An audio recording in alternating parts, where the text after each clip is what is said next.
로봇호텔 컨셉 죽인다. 야, 이 숙소 가는 길이 무슨 디즈니랜드도 아니고. 악명 높은 2,500인 4열 심야버스를 타고 교토에서 도쿄를 향하는 중이다. 아무리 싸도 타지 말라고 했던 4열 심야버스였기에 걱정은 됐으나 허리는 멀쩡했다. 새벽 4시쯤? 새벽 4시쯤 되었는데 아직 도쿄까지는 한참 남은 상태였다. 휴게소도 으쓱했다. 5시 10분쯤 되니 신주쿠역에 도착이고 40분가량 지난 뒤에 도쿄역에 도착했다. 나는 도쿄역이 긴자와 이어져 있고 오피스 상권이 엄청나기에 새벽에도 사람들이 북적이는 엄청난 번화가인지 알았다. 그러나 이것은 나의 일방적인 오해, 착오였다. 시간을 때우거나 휴식을 취할 곳이 없어서 근처 관광지인 츠키치 시장으로 향해봤다. 새벽이라 굉장히 고요했다. 관광객도 거의 없었다. 그러나 식당, 가게들은 영업을 준비하고 있었다. 역시 관광시장답게 다른 곳에서 보이지 않던 호객도 드문드문 보이기 시작했다. 거기다가 사람들, 주눅들게 만드는 2만엔짜리 카이센동, 내 일주일치 식비였다. 부담스러운 가격의 오니기리집, 앞에서는 모두가 사진만 찍고 지나치고 있었다. 고요했던 츠키치 시장 구경을 마치고 동경의 태양에너지 바다 이케부쿠로로 향해봤다. 해가 장난 아니구나. 이 거리가 남양이 아니라면 지구가 잘못된 거라고 생각이 들 정도로 강력했다. 아이씨, 몰랐는데 체크인 시간이 5시, 10시간 동안 왔어. 보통 숙소는 체크인이 16시 이전인데 나의 숙소는 17시였다. 멘붕에 살짝 왔다. 출근하는 일본의 엘리트 직장인들과 대기업 본사들을 보며 고쿄로 향했다. 한국 관광객들은 고쿄를 잘 오지 않는 것 같은데 고쿄, 신주쿠 고행보다 훨씬 아름답고 산책하기도 좋은 최고의 관광지이다. 가장 중요한 건 여기는 공짜다. 새벽이던 낮이던 이곳은 일본 러너들의 성지다. 어필이 조금 있긴 해도 최고의 트랙이다. 나도 지난 여정에서는 러닝을 하긴 했으나 굳은 날씨 탓에 고쿄를 못 온 게 아쉬웠다. 고쿄가 공짜라서 최고의 장점이라 하면 단점은 문 닫는 날이 생각보다 많다는 점이다. 멋있다. 왕을 지키는 경찰들이래. 이전에 고쿄 내부와 일부만 봤었는데 고쿄의 크기는 생각보다 매우 컸다. 일본의 광활한 하늘을 배경으로 푸른 공원에 가니 나도 모르게 여유가 생기기도 했다. 사실 잠을 제대로 못 자서 존나 피곤해서 쉬려 했던 게 크긴 했으나 최고의 공원이었다. 대신 밤에 온다면 매우 두려울 것 같은 곳이었다. 연인과 함께라면 오히려 좋을 수도 있다.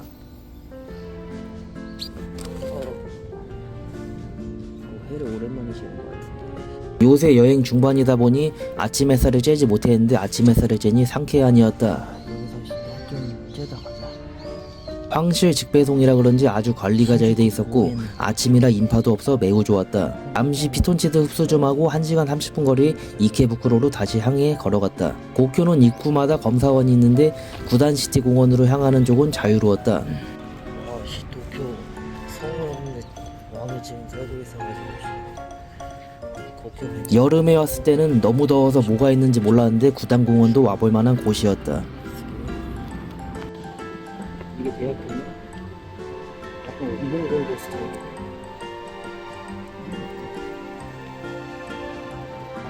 대학교가 구글맵이 웬일로 올바르게 나를 인도하는지 알고 아주 잘 따라가고 있었다. 날씨도 너무 좋아서 도파민에 중독된 상태로 일본의 회사원들 사이를 거닐어봤다. 일본은 9시 넘어서도 출근 많이 하네. 자율출근제인가? 같은 저기 임직원 출입로를 여기 가라고 하고 이쪽이네, 이쪽. 구글맵이 나를 매기는 것인지 일본 취업을 장려하는 것인지 입사를 할 뻔했다. 저렇게 유명하게 들리지? 신기하다. 가방이 너무 무거워 슬슬 어깨도 아프고 이성의 끈이 끊어지려 해 헛소리도 마구 나왔다. 살이 안 빠지는 거야? 근육만 빠지고 왜 살이 안 빠지는 거야? 가던 길에도 전에 방문해봤던 일본의 명문대 와세다 대학교도 지나칠 수 있었다. 조금 의아했던 점은 정문이 굳게 닫혀 있었다. 근데 그 앞에는 고등학생들이 있었다. 그런가? 2월 초여서 아무래도 면접이나 학교 정비 기간인 것 같았다. 일본은 방학이 없나 보다. 아이, 하필 오늘이네. 멀찌감치 떨어져서 일본 학교는 어떻게 관리하나 관찰을 마치고 다시 출발했다.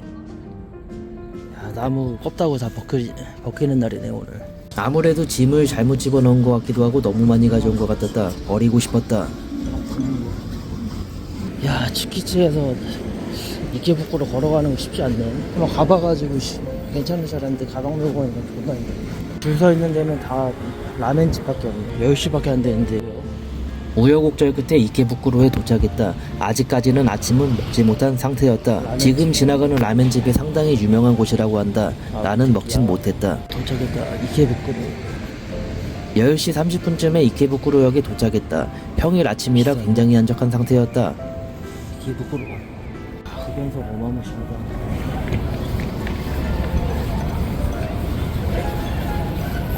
어마무시하다. 어마무시.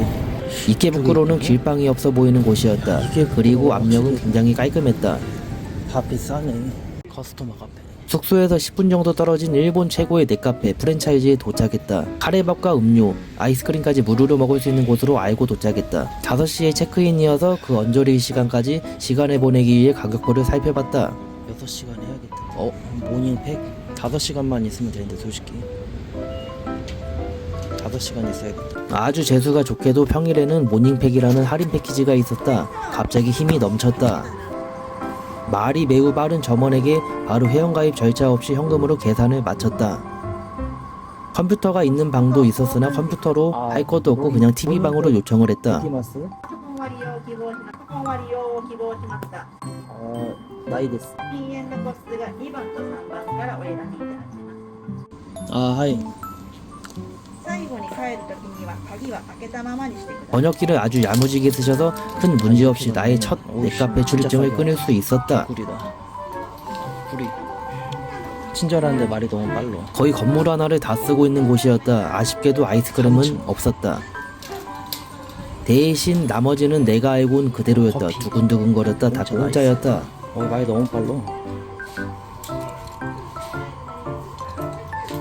잡지들도 있는지 알았는데 앞면에 섹시 누님들로 유혹만 하고 내용은 만화책이었다.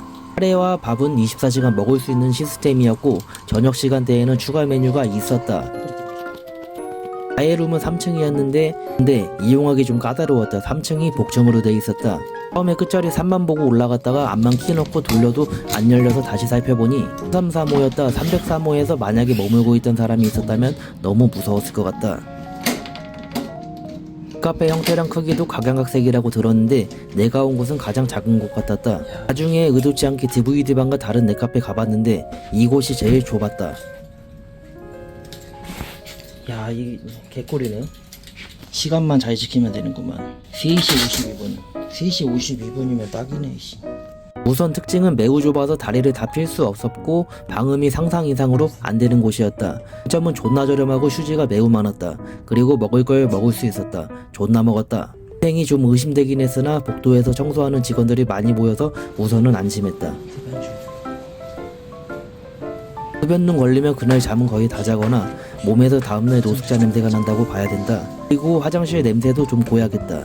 냄새에 취약한 사람들이라면 큰 결심을 해야 된다.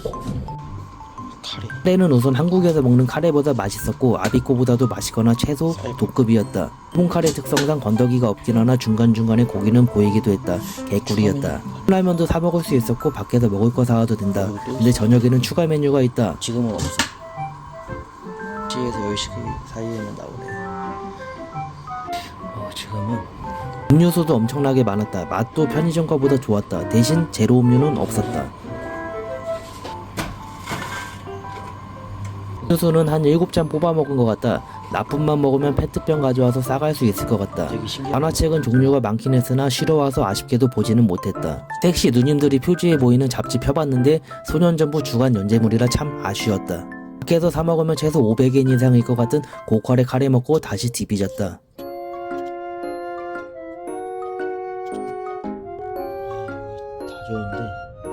단점 하나 추가였다. 이불 없이 잤더니 너무 추웠다. 코가 맹맹할 정도였다. 실시간 1시간 전이라 부랴부랴 2층에 다시 가서 카레밥과 음료 4종 리필이었다. 해결할 때도 떠왔으나 기다리면서 한 잔 먹고 나머지 3잔 추가로 가져온 거다.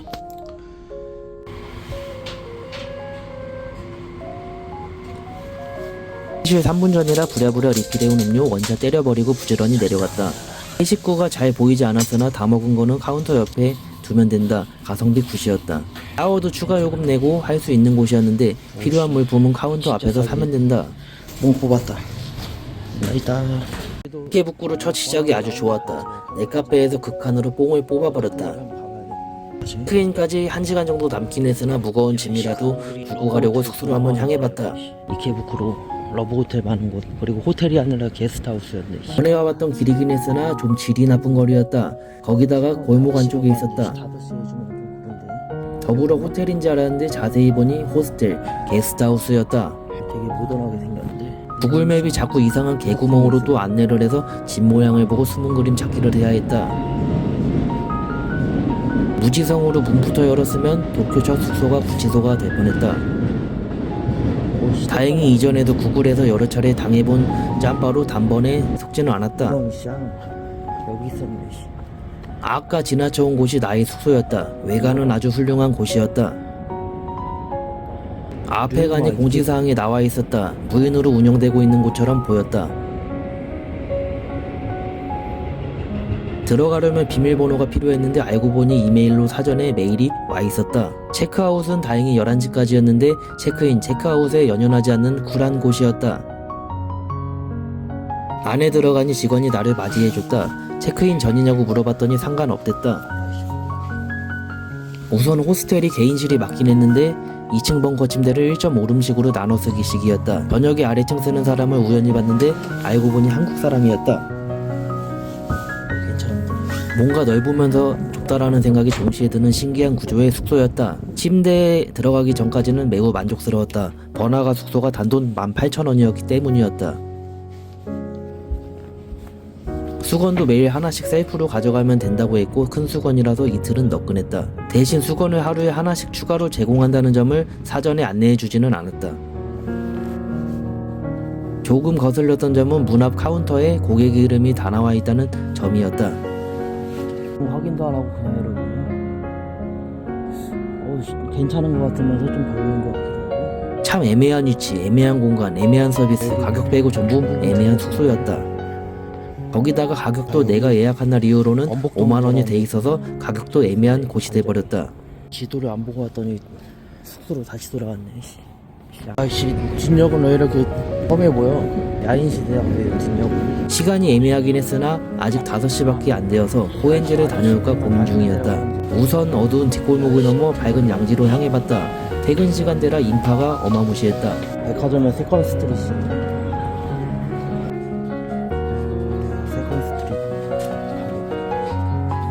새거 가격이 새거보다 더 비싸. 이미 각종 제품 시세에 빠삭한 나에게 일본의 중고샵 너무 비쌌다. 새거보다 더 비싸게 판다. 도둑놈들이다. 뒷역은 그냥 막창이 소주 아저씨 느낌인데 앞역은 아예 신주쿠 느낌이네. 오타쿠 거리가 어디야 그래서. 사람 무지하게 많아. 한적한 교토에 있다가 오니 엄청난 인파에 잠깐 공황이 오기도 했다. 인파를 피해서 잠깐 빅카메라 들어가서 최신 전자기기를 구경해봤다. 가격대가 한국보다 훨씬 비쌌다. 심지어 맥북 중고는 쿠팡에서 파는 새거보다 비쌌다. 300만원 넘던데 이거. 이게 선녀로 보이네. 빅카메라는 통수당하기 좋은 곳이었다. 2020년도에 나오는 게 맞나 이거? 야 이것도 이건 좀 싸네. 크기에 비해서. 이것도 비싼 건데 합리적으로 보이네. 프에서 세탁기를 파네. 야 우리나라 비스포커보다 이거 디자인이 훨씬 낫다. 일본 냉장고는 양쪽으로 열린다던데. 일본 냉장고를 열어보며 유튜브에는 거짓 정보가 판을 친다는 점을 다시 한번 깨달았다. 새거 냄새 난다. 안 열리는데 씨. 야 사기 먹었다 씨. 밥솥이 100만원이 100만원이 넘는 밥솥은 춤추는 밥솥이라고 한다. 100만원이 넘는데 3인분밖에 밥이 안 되네. 야 우리나라 밥솥이 가성비가 좋은 거였구나. 싼 게 밥이 더 많이 들어가네. 야 가전제품 물가 살벌하다. 열심하고 호엔지로 향하려던 그때 하늘이 아주 시커멓게 변하고 있었다. 호엔지로 향한 마음은 내일로 접어두고 이케부쿠로 곳곳이 살펴보기로 했다. 가도 되는 거 맞냐? 좀 전야가 될 것 같아가지고 호엔지는 어차피 잘 것도 더 그냥 중간에서 그냥 500 미나미 이케부쿠로도 현지인들 사이에서는 가성비도 좋고 명소도 많다고 해서 한번 둘러봤다. 특히 앞역은 신주쿠, 시부야에 버금갈 정도로 사람들이 굉장히 많은 양지였다. 일본의 명소답게 메이드들이 찌라시랑 안내판도 열심히 들고 홍보하고 있었다.营养 보충 겸 와규를 먹을까 하다가 첫날부터 너무 무리하는 것 같다 마음을 접었다. 근데 먹어도 됐던 게 어차피 밥을 2번 연속 먹어서 큰 차이가 없었다. 가성비 좋아 보이는 오래된 회전초밥집이 있었다. 알고 보니 동경한글엔님 영상에 나온 곳이었다. 회전초밥이라고 해도 잘못 고르면 가격대가 확 올라가 버려 못 들어가 봤다. 대신 옆에 있던 판초라는 나폴리탄 스파게티를 파는 가게로 들어가 봤다. 전에 우에노 쪽에 있던 지점에서 처음 먹어봤는데 맛있는 곳이어서 믿음이 갔다. 거기다가 오모리도 무료 업그레이드라서 가성비 아주 훌륭한 가게였다. 토핑은 취향에 맞게 고르면 되는데 밥만 골라도 1,500엔 내에서 끝나는 식당이었다.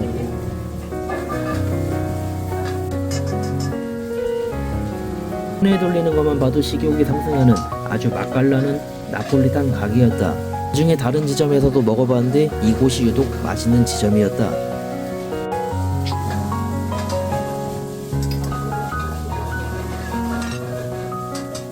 카운터에 있는 토핑, 양념들도 기호에 맞게 먹으면 되는데 파마산 치즈 진짜 스바라시였다. 한국에서 먹는 저가 파마산이 아니라 고급진 맛의 파마산 가루였다. 아주 스바라시였다. 소스는 있어서 어울리나 하고 한번 뿌려봤는데 기침만 존나 나오는 맛이었다. 뭔가 맛있어 보인다. 야무지게 한 접시 클리어하고 옆에 먹어보고 싶었던 오므라이스 집이 있어 바로 향해봤다. 거기다가 반반 메뉴까지 있어서 망설임 없이 바로 메뉴 골라서 들어가봤다. 이케부쿠로답게 가격대가 아주 착했다. 대신 식당의 크기는 조금 협소한 편이었다. 피클도 오이가 아닌 다양한 야채로 만든 수제 피클이 있을 정도로 음식이 맛깔나 보였다. 라멘 국물 끝내주는데 이거? 소프가 그냥 라멘 국물인데 피클도 있고 피클도 무가 아니네. 손님도 드문드문 계속 들어오고 배달 주문도 어마무시하게 들어오는 곳이었다. 우선 수프 맛이 아주 기깔난 곳이어서 오므라이스도 굉장히 기대되는 식당이었다. 대신 볶음밥을 만드는 모습이 조금 의심이 가긴 했다. 화력이 너무 약했다. 드디어 영접한 첫 오므라이스. 버섯크림과 비프소스 반반 메뉴였다. 990엔이었다. 기대를 너무 했던 탓일까? 맹탕인 맛이었다.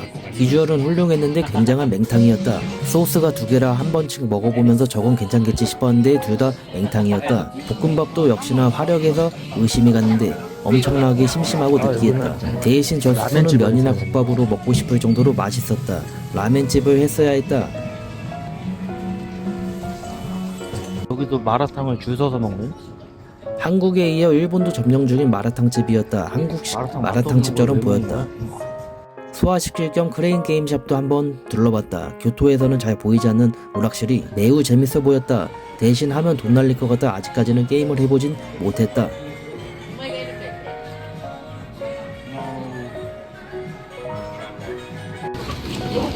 뭐? 최고의 다리.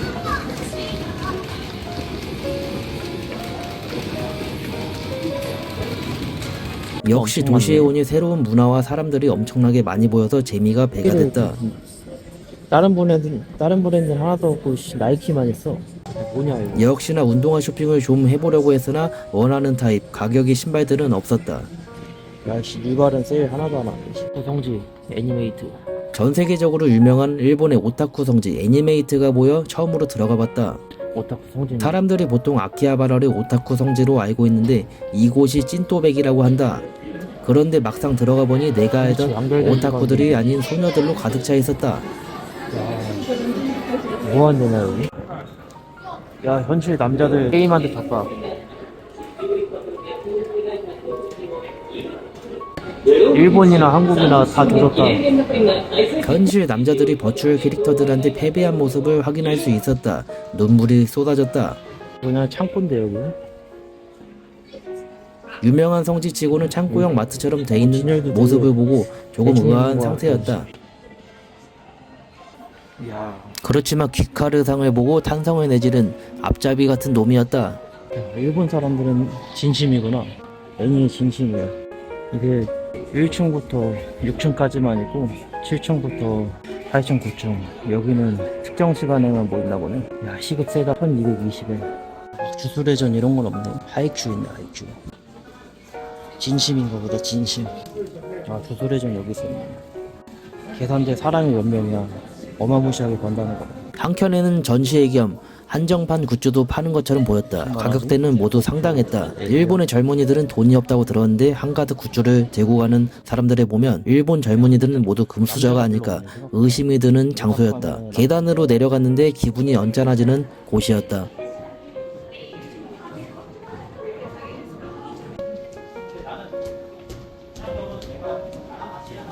베르세르크 처음 보네. 악어는 없다. 27권까지밖에 안 나왔냐? 정신이 조금 혼미해지는 것 같다 밖으로 나왔다. 야, 오늘따라 일본이 유난히 추운 것 이 같았다. 정도로 운영하려면은 진짜 떼돈을 긁어모으나 본데 80%가 20대 여자다. 100%도 아키하바라보다 메이드가 더 많은 것 같아. 아저씨, 오타쿠, 회사원, 그냥 종합 밀집 지역이네. 어영부영 하다 보니 9시가 되어갔다. 하루를 너무 일찍 시작했던 터라 일찍 귀가하기로 했다. 시간이 늦어질수록 사람들은 더 많이 보이고 그냥 들어가기에는 조금 아쉬웠다. 그렇지만 내일의 여행과 오늘의 피로를 풀기 위해서 일찍 귀가하는 편을 택했다.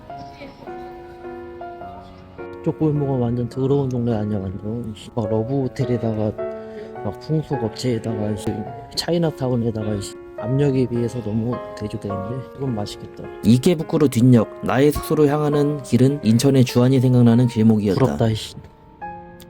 부럽다 이 새끼들아. 부럽다고. 위험한 동네네. 무서운 동네야 아주. 부럽게 러브러브 호텔 있고 시장 다 왔다. 부러운 이들의 뒷모습을 보며 나의 아늑한 숙소로 돌아왔다.